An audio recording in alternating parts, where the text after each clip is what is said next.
Muy buenas tardes, tengan apreciables alumnos. El día de hoy daremos continuidad con nuestra materia propiamente de medicina forense y en esta ocasión abordaremos diversos temas como son propiamente la sexología forense, la psiquiatría forense y demás instrumentos y temas específicamente también dentro de obstetricia forense que son trascendentales para nuestro desarrollo, nuestra praxis y para tener también con todos estos elementos que sin duda alguna son de vital importancia en nuestra actividad diaria, ¿no? Dentro de ellos, bueno, pues vamos a dar inicio propiamente con lo que es la sexología forense. Y nos dice que la sexología forense tiene como elemento distintivo identificar a todas aquellas personas vivas y también en cadáveres que se encuentran sujetos a realizar algún tipo de investigación ministerial. También para que se tomen en consideración todas aquellas alteraciones ginecológicas, andrológicas y también proctológicas que son producidas específicamente por alguna causa externa.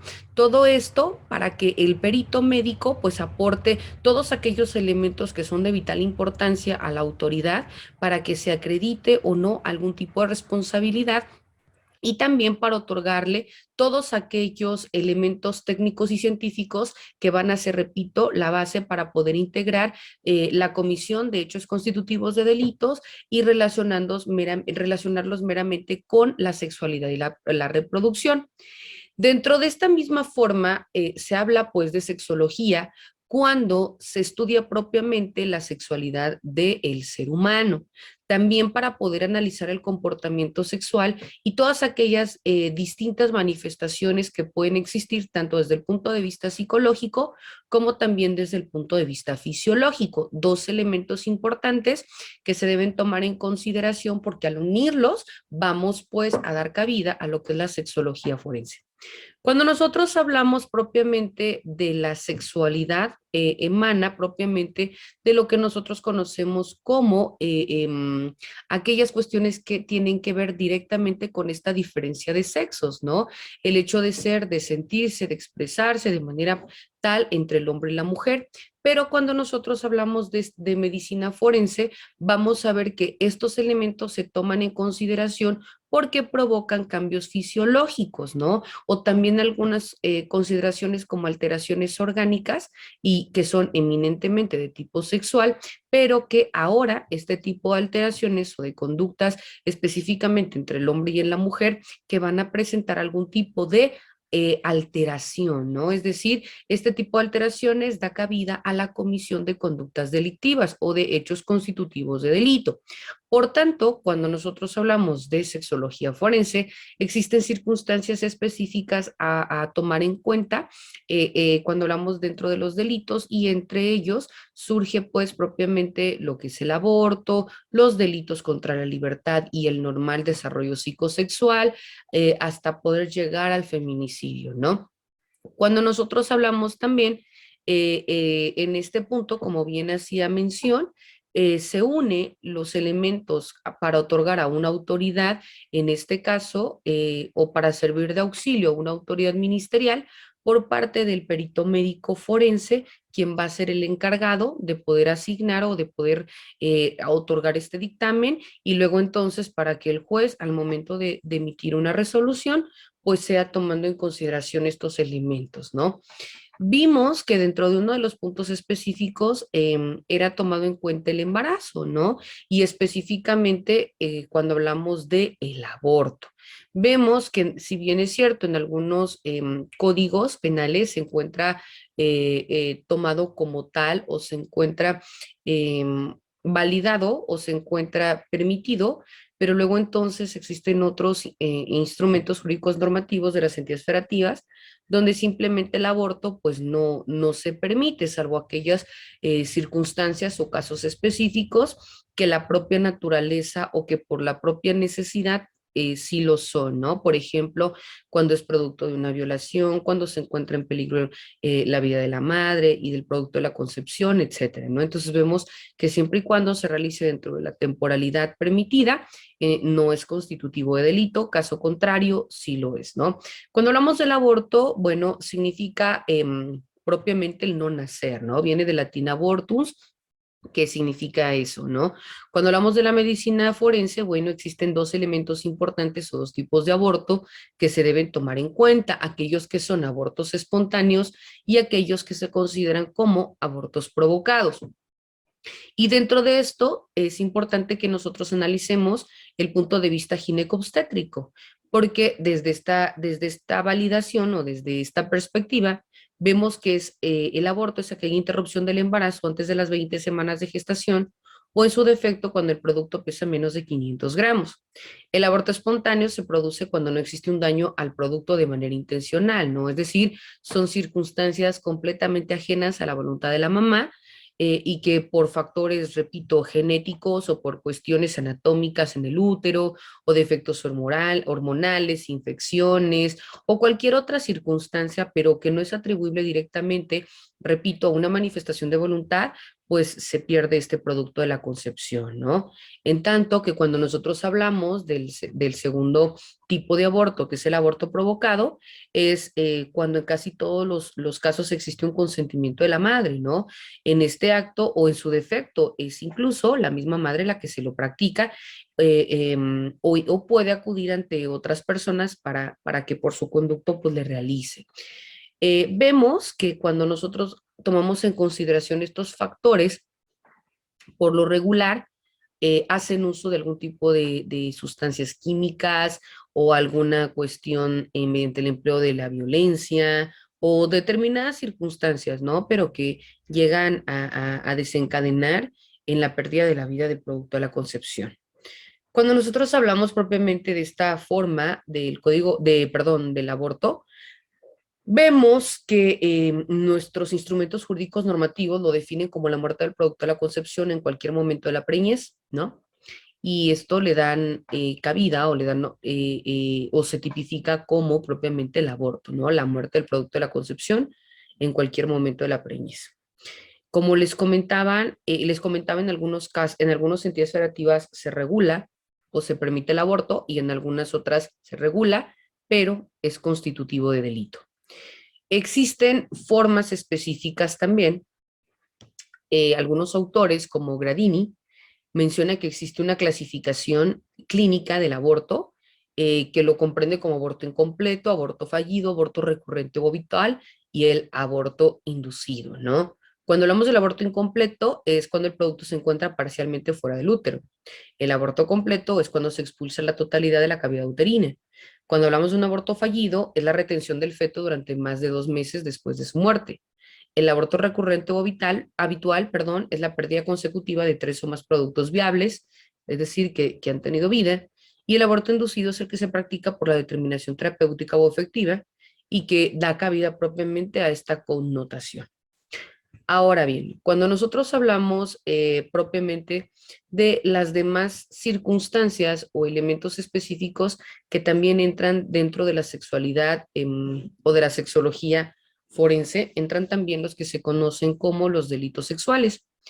Y específicamente existe un instrumento jurídico normativo, que es la Ley General de Acceso a las Mujeres a una Vida Libre de Violencia, donde dentro del apartado de violencia sexual toma en consideración cualquier acto que degrada o dañe el cuerpo y o la sexualidad de la víctima y que por tanto atenta contra su libertad, dignidad e integridad física. Esta violencia sexual puede ser ejercida contra cualquier persona sin importar la edad, el sexo, la condición socioeconómica o cualquier otra característica, ¿no?, que pudiera suscitarse. Cuando hablamos de esta agresión sexual contra mujeres o contra estos menores de edad, pues cada vez desafortunadamente vemos que va a la alza. Y por ello, pues también se ha tomado en cuenta elementos específicos para poder agravar este tipo penal, ¿no?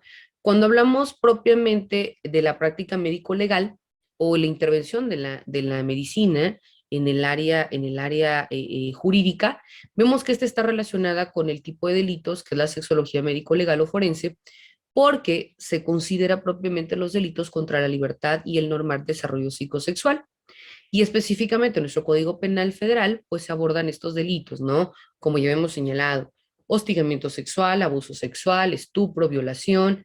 Y propiamente cuando aludimos al hostigamiento sexual, pues vamos a entenderlo como al que con fines lascivos asedia reiteradamente a persona de cualquier sexo, valiéndose de una posición jerárquica derivada de sus relaciones laborales, docentes, domésticas o cualquier otra que pueda tener algún aspecto o que implique una condición de subordinación y por tanto se impondrá una sanción hasta de 800 días de multa.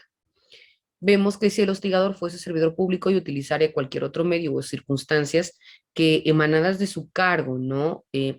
Tenga en relación a su víctima, además de estos 800 días multa, se le destituirá de su cargo y se le podrá incluso inhabilitar para ocupar cualquier otro cargo público hasta por un año, ¿no? Solo será punible el hostigamiento sexual cuando se cause un perjuicio o daño y solo se procederá contra el hostigador a petición de parte ofendida. Cuando nosotros hablamos de otro delito que es el abuso sexual, también nuestro instrumento jurídico normativo nos indica que el abuso sexual, pues también es la persona que ejecute en contra de otra, sin su consentimiento, lo obliga a ejecutar para sí o para otra persona cualquier acto sexual sin el propósito de llegar a la cópula, ¿no? A quien comete este delito, pues también se le pondrá pena de 6 a 10 años de prisión y hasta 200 días multa. Ahora bien, existe otro tipo penal que es la violación, y es propiamente el que comete el delito por medio de la violencia física o moral, el que por medio de la violencia, más bien físico-moral, realice cópula con persona de cualquier sexo y se le impondrá prisión de 8 a 20 años, ¿no?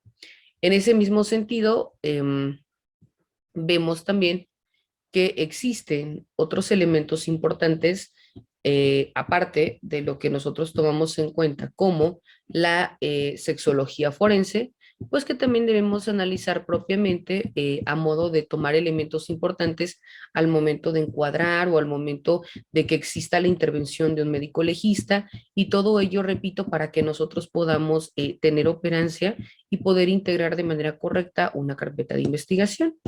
Y ahí pues encontramos propiamente, a la par de la sexología forense, repito, otro elemento importantísimo que es la psiquiatría forense. Cuando hablamos de la psiquiatría forense nos dice que esta tiene como objetivo puntual poder tomar en consideración o identificar todos aquellos aspectos morales, signos clínicos y demás circunstancias que puedan integrar la capacidad de la persona y que puedan generar un diagnóstico del estado mental en el que estos se encuentran.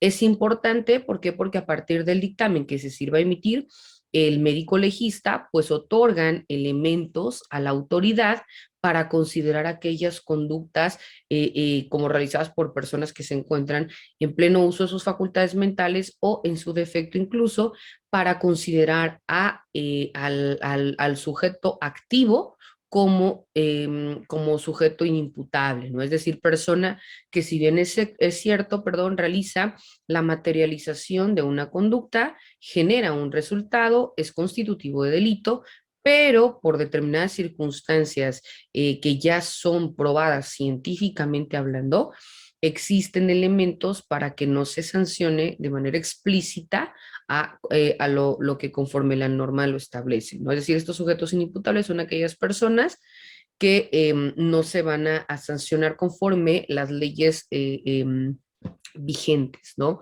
¿Por qué? Porque no tienen esa conceptualización o no pueden medir el alcance de lo que su conducta va a desencadenar. En ese sentido, bueno, pues brinda la oportunidad de conocer si esta persona puede heredar o no, o si puede tratarse de algunos, tomando en consideración algún tipo de juicios civiles o familiares, o se le puede determinar algún tipo de responsabilidad en los casos de alguna comisión de alguna conducta constitutiva de delito. Cuando hablamos propiamente de la psiquiatría, es muy importante porque es aquella especialidad médica que, como hemos citado, se dedica de manera exclusiva acerca del estudio de los trastornos mentales. Y esto para poder prevenir, evaluar, diagnosticar, tratar y rehabilitar a todas aquellas personas que tienen algún tipo de padecimiento. Y luego entonces lograr asegurar la autonomía y la adaptación del individuo en todas aquellas condiciones de existencia que le fueren posibles, ¿no?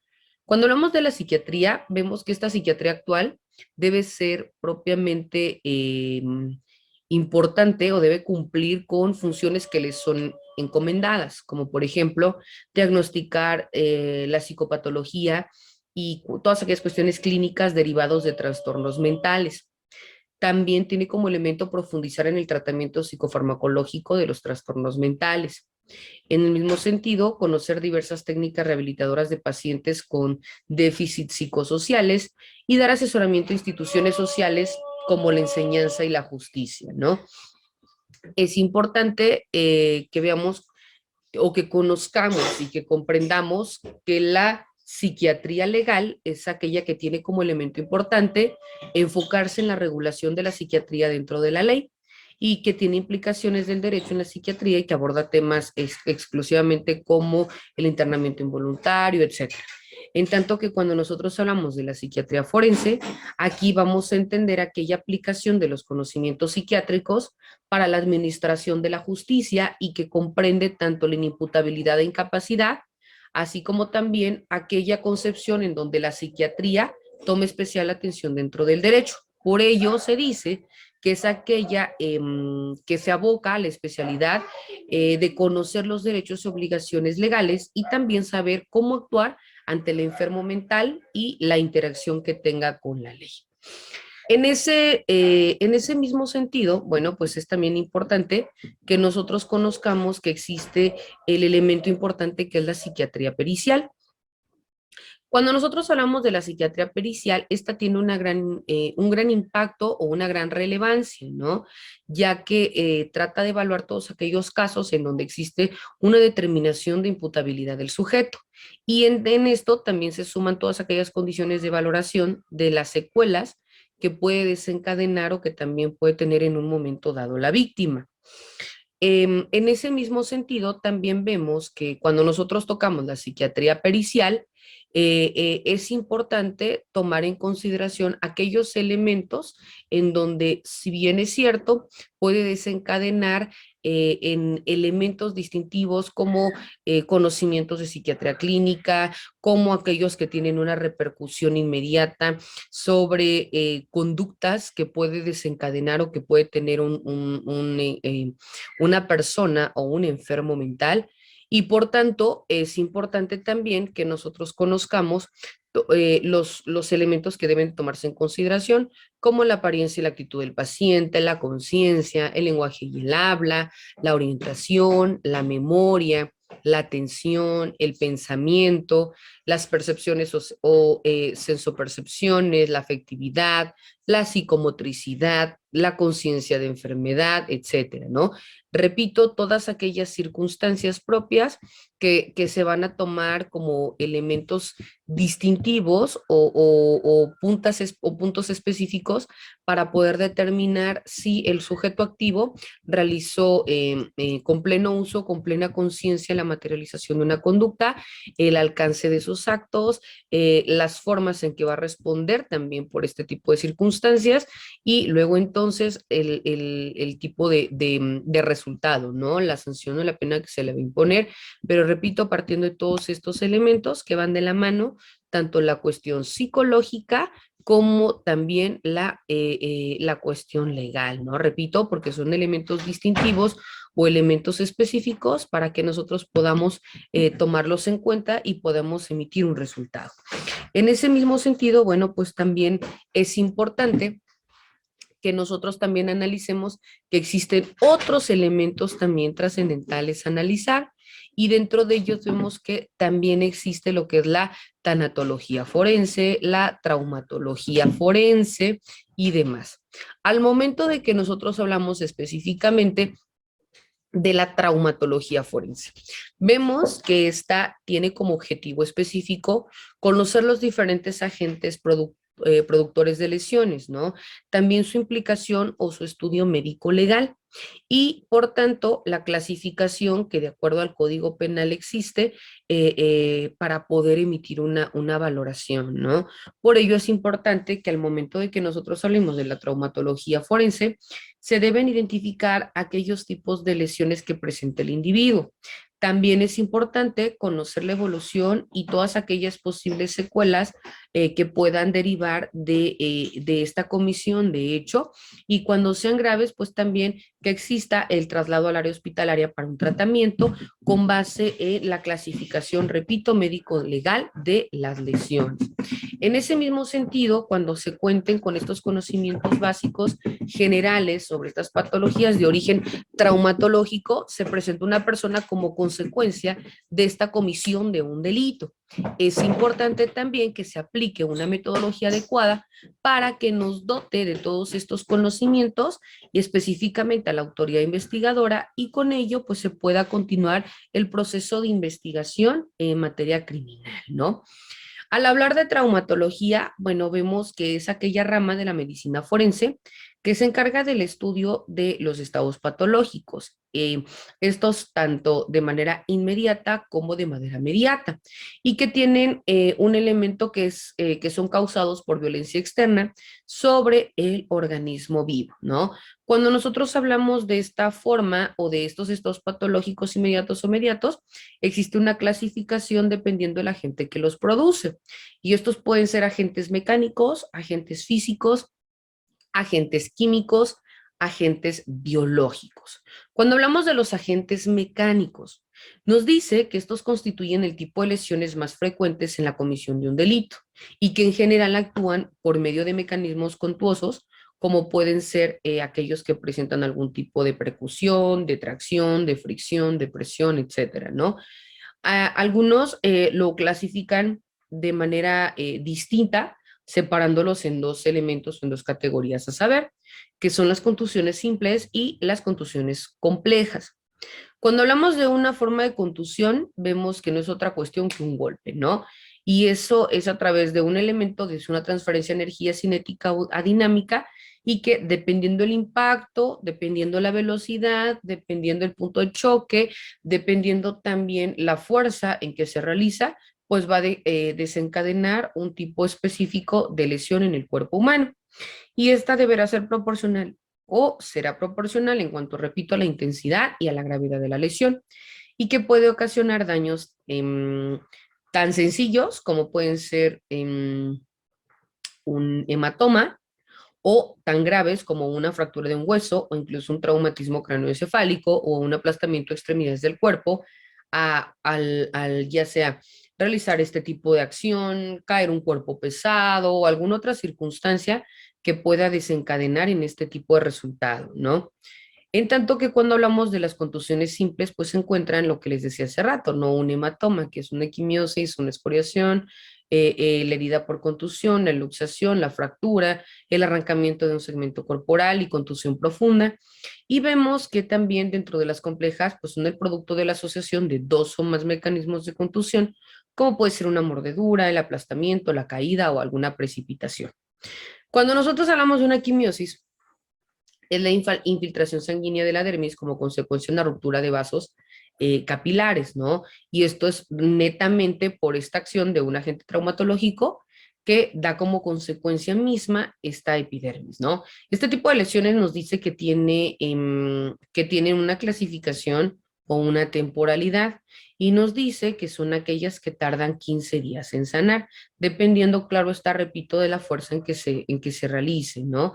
Por eso vemos que las lesiones se clasifican en leves, levísimas, graves, gravísimas, y esto va a ser atendiendo, repito, a la intensidad en que se produce un golpe o una contusión, y en ese mismo sentido el resultado mismo, ¿no?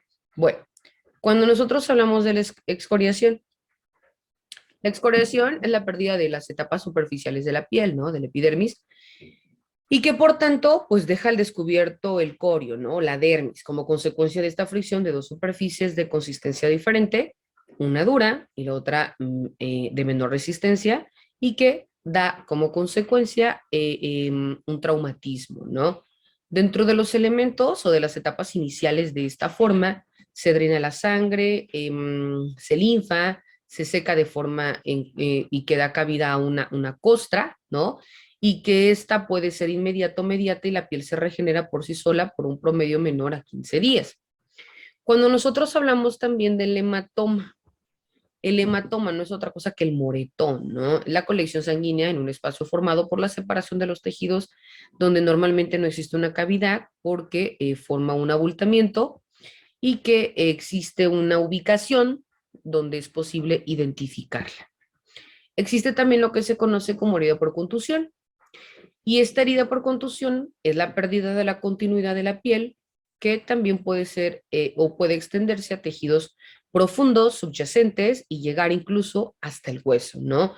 Por lo general se debe a la acción o al momento que nosotros realizamos eh, eh, a través de un objeto distinto, contundente, una introducción o un golpe, y que estas características de las lesiones son de forma irregular, tienen bordes contundidos, tienen una profundidad variable, con puentes de piel que van hacia un lado o hacia el otro de la herida y que predomina la extensión sobre la profundidad y por tanto pues son difícil reparación quirúrgica, ¿no? Existe también lo que se conoce como contusión profunda. Esta contusión profunda son lesiones graves en los órganos internos de una cavidad que al exterior dan la impresión de ser pues no tener como una importancia o una gravedad, ¿no? Sin embargo, al momento de identificar o de suturar y demás, pues bueno, vemos que es tan profunda que incluso puede llevar al paciente a la muerte en un periodo de tiempo considerable, ¿no? En un periodo de tiempo corto. Cuando hablamos del arrancamiento, es la atracción violenta en un segmento corporal que lo separa de su lugar de origen. Por hacer el diagnóstico correcto, pues vemos que es importante poder diferenciarlo de una segmentación por una herida con un instrumento que tenga filo. Hay deshilachamiento de la piel, de la grasa y del músculo, hay tendones y hay otras superficies adyacentes. Cuando estas se llevan a cabo con un arma blanca, son de bordes nítidos y bien definidos y se debe a la acción de depredadores, pues se ven propiamente estas huellas de mordeduras y de la atracción, ¿no? Entonces estamos hablando del arrancamiento. Existe también la necesidad de establecer la diferenciación por arma blanca. Y cuando hablamos de esta cuestión de arma blanca, bueno, entendemos esta forma por las lesiones que son ocasionadas por diferentes objetos que tienen distintas formas y que se encuentran en uno con dos bordes con filo y que al momento de llevarla a cabo o de tomar un extremo con una punta agudizada, en algunas ocasiones puede también generar eh, eh, una forma de deslizamiento, realizar un tajo o quitar propiamente estos tejidos, ¿no? Entonces, estas lesiones por arma blanca, repito, son esta forma de introducción a través de un arma punzocortante al cuerpo y que genera en ese mismo sentido una herida, ¿no? Y esta herida, pues repito, va a dimensionarse dependiendo de las características que se presenten en la lesión y que al momento también de poder describirlas por parte del perito debe de tomar diferentes elementos, como son el tipo, el objeto vulnerante, el color, la forma, las dimensiones, la localización específica, los planos que interesan, ¿no? Las características especiales y el diagnóstico ante o post-mortem. Cuando hablamos de las lesiones, existen diferentes tipos de clasificaciones o de poder identificarlas, ¿no? Cuando hablamos de las lesiones por arma blanca. Y estas se clasifican en simples y en compuestas. Cuando hablamos de las lesiones por arma blanca simples, pueden ser cortantes o punzantes. Y dentro de las compuestas son punzocortantes, cortocontundentes y punzocontundentes. Dentro de estas vemos al momento explícito de hablar de las simples, que estas son ocasionadas por arma blanca y tres son ocasionadas de esta forma, pero que entran dentro de las compuestas. Dentro de ellas, las características, bueno, son eminentemente similares por el mismo objeto que las produce, sin embargo, la diferenciación oscila en las características propias de las heridas, ¿no? Y por tanto, pues va a hablarse de heridas por algún tipo de mecanismo y heridas por un instrumento. Cuando nosotros hablamos de las heridas por un mecanismo, nos dice que tiene como objeto ocasionar heridas por diversas formas, ¿no? Como puede ser un cuchillo de cocina, puede ocasionar alguna forma específica de cortadura, etcétera, ¿no? Cuando hablamos de heridas por mecanismo cortante, son aquellas que pueden ser realizadas mediante el desplazamiento sobre los tejidos blandos por el borde cortante del objeto a una velocidad y presión determinada y que produce entonces un corte nítido de uno o de varios de ellos. Las características de heridas por mecanismo cortante predominan la extensión sobre la profundidad, es decir, son más largas, los bordes lineales fáciles de afrontar, existe una ausencia de puente de tejidos entre los labios de la herida, puede existir un extremo de inicio o entrada, corto o profundo, puede también existir un extremo de término de salida, que se le conoce como excoriación larga y superficial, y también que se le conoce como cola de ratón. Y dentro de esa misma forma de reconocimiento existen también las heridas por mecanismos punzocortantes. Dentro de este vemos que son aquellas que se producen al introducir o al penetrar en el cuerpo un objeto con punta.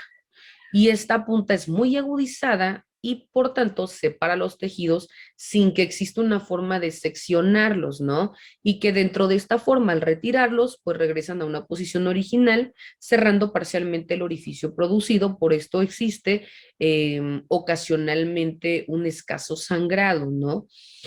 Cuando nosotros hablamos de las características, se encuentra que predomina la profundidad sobre la extensión. Existe un orificio de entrada de forma circular o también en forma de óvalo, por lo cual es menor a 3 milímetros con un escaso infiltrado periférico y que su trayecto se caracteriza por contener un orificio de salida, no corta los tejidos, sino que produce una separación de los mismos y también no es sangrante hacia el exterior, ¿no? Bueno, vemos pues apreciables alumnos que dentro de estas formas de reconocimiento mismo, pues se encuentran en las que son producidas netamente por cuestiones y que entran dentro de la traumatología forense. Existe también la decapitación. La decapitación es la separación de la cabeza del resto del cuerpo, ¿no? Y puede ser en etapa ante o post-mortem. Y dentro de esto, por lo general, la provoca más de un intento de corte y de ahí que al estudiar estos casos, pues vemos que también es imposible tomar en consideración pues el tipo de lesiones o alteraciones que han dejado el instrumento en la, en la periferia de la sección o secciones productoras de la separación. Por tanto, se deben anotar y tomar en consideración todas aquellas reacciones vitales para hacer un diagnóstico diferenciado, ¿no? Es decir, para poder identificar si la decapitación post-mortem, pues es la que produjo netamente la muerte, ¿no? También existe la segmentación corporal o el descuartizamiento. Entre las formas complejas de lesiones o alteraciones post-mortem, que también son ocasionadas por armas blancas, existe una que es la descuartización y específicamente cuando nosotros hablamos de la descuartización, vemos que propiamente descuartizar significa dividir en cuartos, ¿no? Y que esto no es otra cosa que seccionar en varias partes un cuerpo, ya sea en forma quirúrgica o traumática, y que luego entonces también es importante que nosotros conozcamos la diferenciación entre descuartizar, amputar, seccionar y desarticular. Cuando hablábamos de descuartizar ya vimos, ¿no? Dividir en cuartos, ¿no? Amputar significa cortar alrededor de, ¿no? Es una forma de poder quitar un miembro o cualquier apéndice del cuerpo en forma quirúrgico traumática y por tanto estamos hablando pues de una parte del cuerpo, no dividir en cuartos como la anterior, ¿no? Y hablar de seccionar, pues igual, estamos hablando de una cuestión de cortar, ¿no? Por eso, en la sección corporal, dividir en segmentos el cuerpo por medio de cortes, vemos que desarticular es separar estos huesos sin lesionarlos, seccionando sobre su espacio articular, es decir, sobre donde termina una y otra articulación.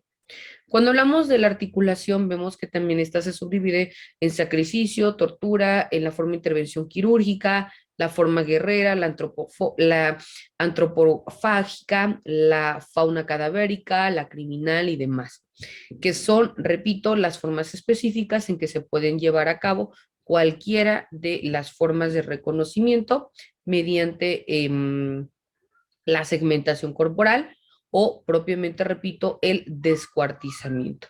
Bueno, mis apreciables alumnos, con ello vemos a dar por culminada nuestra intervención del día de hoy, deseando que con los conocimientos que se han transmitido, pues les sean validados o les sean aplicados dentro de sus actividades y que contribuyan de manera puntual en su proceso formativo. Recordando pues que también esta sesión está siendo grabada y que se subirá en el mismo sentido dentro de nuestra plataforma institucional para que en la medida de lo posible y de acuerdo a sus tiempos, ustedes puedan verificar su contenido. Quedo de ustedes y les deseo el mayor de los éxitos. Hasta luego.